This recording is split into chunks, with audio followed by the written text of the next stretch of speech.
पागल और उसकी बीवी रात को छत पर सो रहे थे। बीवी कहने लगी, जब हमारे यहाँ लड़का होगा तो उसके लिए चारपाई कहाँ बिछाएंगे। पागल बोला, तुम अपनी चारपाई थोड़ी सी इधर कर लो, मैं अपनी चारपाई थोड़ी सी इधर कर लेता हूं। बीवी बोली, लड़के की दुल्हन के लिए भी जगह बना लो। लेकिन जब उन्होंने चारपाई को थोड़ा और सुरकाया तो दोनों कमरे की छत से नीचे धड़ाम से गिरे। पागल और उसकी बीवी रोते हुए उठे और कहने लगे कि ऐसी दुख देने वाली औलाद अल्लाह किसी को ना दे। एक औरत की बहू घर का कोई काम काज नहीं करती थी। उसने एक दिन अपने बेटे से बोला, मैं उठकर झाड़ू पकड़ूंगी, तुम कहना अम्मी रहने दें, मैं लगाता हूं झाड़ू। शायद इसी तरह उसे कुछ शर्म आ जाए। माँ झाड़ू लगाने लगी तो बेटा आया, अम्मी अम्मी आप रहने दें, मैं करता हूं। बहू ने ये सब देखा तो एकदम बोली, अरे झगड़ा किस बात का, ऐसा करें एक दिन आप लगा लें और एक दिन अम्मी लगा देंगी। एक आदिवासी अपने परिवार के साथ जंगल में ही रहता था। उसने और उसके परिवार ने कभी आईना नहीं देखा था। एक दिन जंगल में उसे शीशा मिल गया। उसमें खुद को देखकर समझा कि उसके बाप की तस्वीर है और वो उसे अपने घर ले गया और रोज बातें करने लगा। उसकी बीवी को शक हुआ। एक दिन जब उसका पति घर से बाहर गया हुआ था तब उसने वो शीशा निकाला। खुद अपनी शक्ल देखकर बोली, अच्छा तो ये है वो कलमुही जिससे मेरा पति रोज बातें करता है।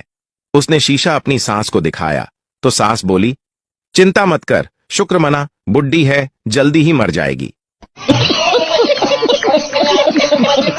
लड़की, मेरी अम्मी को तुम बहुत पसंद आए हो पठान। शर्माते हुए, कुछ भी हो पर हम शादी तुमसे ही करेगा। खाला से बोलो हमको भूल जाओ। बाप पप्पू से बोला, बेटा वो हमसायों की लड़की को देखो, इम्तिहान में पास हो गई है। पप्पू बोला, और कितना देखूं, उसी को देख देख कर तो इम्तिहान में फेल हुआ हूं। बीवी ने अंग्रेजी की किताब पढ़ते हुए शौहर से पूछा, ये कंप्लीट और फिनिश में क्या फर्क होता है, जरा समझाएं तो। शौहर, जैसे मैं तुम्हें मिल गया तो तुम्हारी लाइफ हो गई। कंप्लीट और तुम मुझे मिल गई तो मेरी लाइफ हो गई। फिनिश। पठान हज करके आया और आते ही सीधा दुकानदार के पास गया और बोला, मेरा खाता खोलो। दुकानदार बहुत खुश हुआ। उसने सोचा कि शायद उसका 3 साल का कर्ज मिलने वाला है। उसने जल्दी जल्दी खाता खोला तो पठान बोला, यहां मेरे नाम के साथ हाजी लिख दो। टीचर पठान से बोली, 2 में से 2 निकले तो बाकी क्या बचा। पठान बोला, हमको सवाल समझ में नहीं आया। टीचर बोली, मिसाल के तौर पर तुम्हारे पास 2 रोटियां थीं और वो तुमने खा लें तो बाकी क्या बचा। पठान बोला, सालन। बेटा बाप से बोला, पापा हमारे घर में जिन है। बाप बोला, बेटा ये जिन वगैरह कुछ नहीं होते। बेटा बोला, पापा लेकिन नौकरानी कहती है हमारे घर में जिन है। बाप बोला, सामान पैक करो। बेटा बोला, क्यों पापा। बाप बोला, अबे हमारे घर में कोई नौकरानी ही नहीं है। बाप ने गुस्से से बेटे से कहा, तुमसे तो एक काम भी ठीक से नहीं होता। तुम्हें धनिया लेने भेजा था और तुम ये पुदीना ले आए। तुम्हें तो धनिया और पुदीना का फर्क भी नहीं पता, बेवकूफ। ऐसे जाहिल को घर में रखने से अच्छा है घर से निकाल दो। बेटा, तो फिर साथ ही चलें घर से बाहर। बाप हैरानी से, साथ क्यों। बेटा मुस्कुराते हुए, क्योंकि अम्मी कह रही हैं कि ये मेथी है। एक पठान बादाम बेच रहा था। एक सरदार उसके पास आया और बोला, ये खाने से क्या होता है।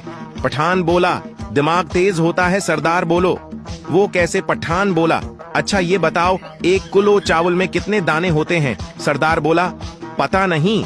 पठान ने उसको बादाम खिलाया और बोला, अच्छा अब बताओ 1 दर्जन में कितने कीले होते हैं। सरदार बोला, 12। पठान बोला, देखो दिमाग तेज हुआ ना। सरदार बोला, 2 किलो दे यार, ये तो बहुत काम की चीज है।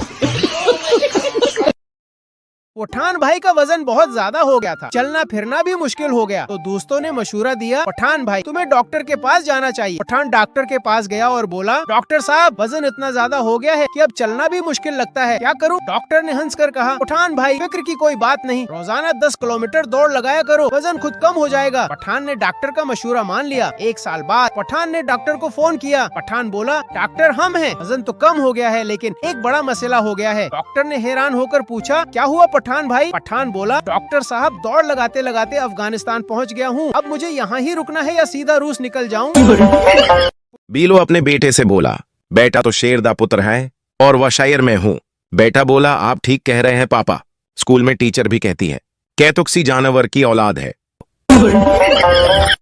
कैदी वकील से कहता है, कोशिश करना कि मुझे उम्र कैद हो, बस मैं फांसी से बच जाऊं। वकील बोला, चलो ठीक है, मैं पूरी कोशिश करता हूं। अगले दिन वकील कैदी से मिला और बोला, बड़ी मुश्किल से तुम्हें उम्र कैद दिलवाई है, जज तो तुम्हें रिहा करने वाला था। पूफू पप्पू से बोली, पप्पू तुम काफी बड़े हो गए हो। पप्पू बोला, पूफू आप ही बताए क्या करता, बड़े होने के सिवा कोई ऑप्शन ही नहीं था, सोचा बड़ा ही हो जाओ। एक बादशाह ने खुशी में सारे कैदी रहा कर दिए। अचानक उसे इंतहाई उम्र रसीदा शख्स नजर आया। बादशाह ने उस कैदी को बुलाकर पूछा, बाबा जी कब से कैद हो? बुजुर्ग ने जवाब दिया, आपके अबा के दौर से कैद हूं। यह सुनकर बादशाह की आंखों में आंसू आ गए और बादशाह ने सिपाहियों को हुक्म दिया, बाबा जी को दोबारा कैद करो, यह अबाजी की निशानी है।